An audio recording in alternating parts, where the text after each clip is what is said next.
I'm like anybody else. I just want a fair, workable immigration system that counts people in, counts people out, only make sure immigrants come here if there's jobs for them to do in parts of the country where they don't place unreasonable strain on housing, on public services and so on. I think the regional approach that we're putting forward, which would be a major innovation, they do it in Canada, they do it in Australia, but it would be a major innovation here, which I think would restore public confidence in an immigration system where people feel it's complete chaos. You see, I agree with Nick.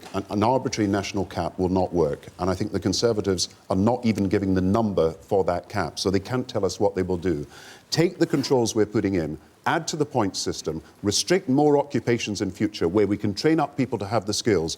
My vision of Britain moving forward is we train the young people up to get the skills for the future, and we will need less people to come in to meet the skill shortages of the past. David That's Cameron. now what we're doing. It's absolutely true that the other side of the coin is proper welfare reform. We have got too many people who could work, who are offered work but who don't work, and that has actually drawn a lot of people into our country. So we do need to reform welfare, but again, 13 years have gone by when welfare hasn't been properly reformed. Can I just ask Nick There are 2.5 million more jobs Can I in this just country. ask Nick one question about this regional approach?